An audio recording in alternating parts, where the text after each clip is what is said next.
ऐसा लग रहा है गौरव की हम और आप जब 37वें दिन की बात कर रहे हैं तो कीव बहुत दूर है। ये युद्ध ऐसा लगता है कि 2 कदम आगे बढ़ता है, 1 कदम पीछे आता है। जरा समझाइए इस युद्ध की विभीषिका को, इसके हायर डायमेंशंस को। 37वें दिन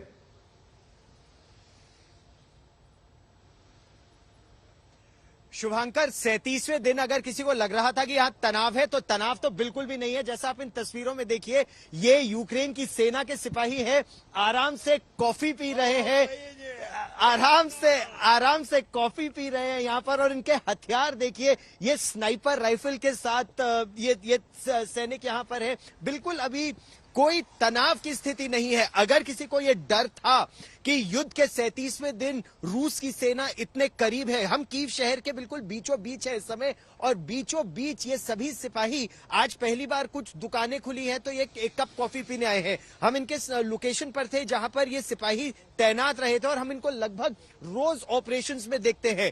रोज ये बिल्कुल उस मुद्रा में रहते हैं कि कभी खाना खाने का समय नहीं, कभी आराम करने का समय नहीं। लेकिन धीरे धीरे पिछले कई दिनों में, और खासतौर पर कल जब हम इरपिन से रिपोर्ट कर रहे थे, जिस तरह से रूस की सेना को पीछे खदेड़ते हुए, या रूस की सेना जब पीछे हटी तो यूक्रेन की सेना जब आगे बढ़ रही है, वो खबर जब यहां कीव तक भी आ रही है तो वो तनाव अब कम होता यहां साफ नजर आ रहा है। युद्ध के 37वें दिन यूक्रेन की सेना, और हमारी कुछ अधिकारियों से बात हुई, उन्होंने यही इशारा किया कि यहां पर अब खतरा कम हो गया है। मिसाइलों का खतरा है, रॉकेट्स का खतरा है, एयर अटैक का खतरा है, लेकिन ग्राउंड फोर्सेस के अब आगे बढ़ने का खतरा इस समय उतना नहीं है। और इसकी सबसे बड़ी वजह यह है कि यूक्रेन की सेना को 37 दिन मिल गए हैं तैयारी करने के। यानी 24 फरवरी को जो तनाव हम लोग को यहां दिख रहा था, उसके बाद से यह तनाव बहुत कम हुआ है। और अब जिस तरह की मोर्चाबंदी कीव के आसपास कर दी गई है,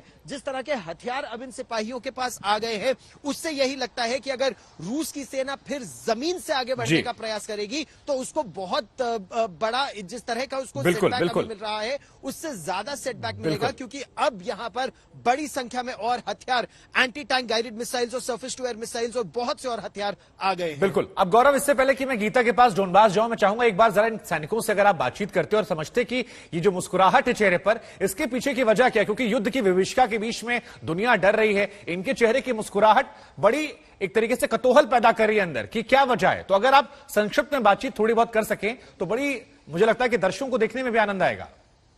चलिए मैं प्रयास करता हूं। कुलदीप कुमार जी से हम जो हमारे साथ हैं इस समय इस जगह, तो हम उनसे निवेदन करेंगे कि वो अगर वो ट्रांसलेट कर सके। कुलदीप जी, you are not tense, you are very relaxed, comfortable. Не думайте ничего, все хорошо, да? Никаких проблем нету. Нету никаких проблем. У нас в Украине русский корабль пошел нахуй. Мы... बोले रशियन कराबल, उसके बाद उन्होंने गाली दी है कि उनके जो उन लोगों को हम वहां पे चढ़ाते हैं कि वो जाए, यहाँ पर हम लोग जीत रहे हैं। तो ये इसकी वजह क्या है? ये आधुनिक हथियार, इनका जज्बा कि इरपिन के पीछे तक अब ये लोग पहुंच गए हैं। Они уже никуда нету, ни Ирпин, ни Гостомель, никуда, да? Да, русские панически текают, украинские войска выигрывают.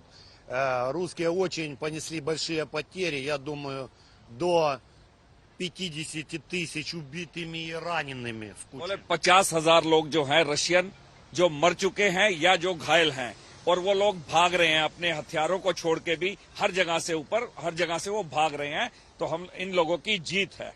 अच्छा, और ये कौन सी फौज है? ये जो, अगर इसका इंसिग्निया देखिए, ये डैगर, ग्लुबिना रोजवित्का उक्रेने, इसका नाम है ग्लुबिना रोजवित्का उक्रेने, जो इनकी आर्म का नाम है, फोर्स का नाम है। ठीक, क्योंकि अब तक हम लोग जिन लोगों से बात करते थे, बहुत बहुत धन्यवाद, थैंक यू वेरी मच। तो अब तक हम जिन लोगों से बात करते थे वो आमतौर से या सिविल डिफेंस के होते थे, लेकिन अब जिन लोगों से हम बात कर रहे हैं ये यूक्रेन की सेना है। और ये एक डैगर फोर्स, जिनके एक अधिकारी से भी हमारी बात हुई थी, ये वो दस्ते हैं जो सबसे आगे जाते हैं। और जैसे ये इस पलटन का स्नाइपर है, तो स्नाइपर की बहुत अहम भूमिका होती है। ये जब दूसरी तरफ से जो भी सेना आ रही होती है, उनके जो कमांडर होते हैं या जो उनके वाइटल युद्ध में हिस्सा लेने वाले जी। लीडर होते हैं, सबसे पहले उनको ये न्यूट्रलाइज करते हैं। और इनको हमने ऑपरेशंस में भी ठीक यहाँ है। एक जगह देखा है जहां पर ये तैनात है।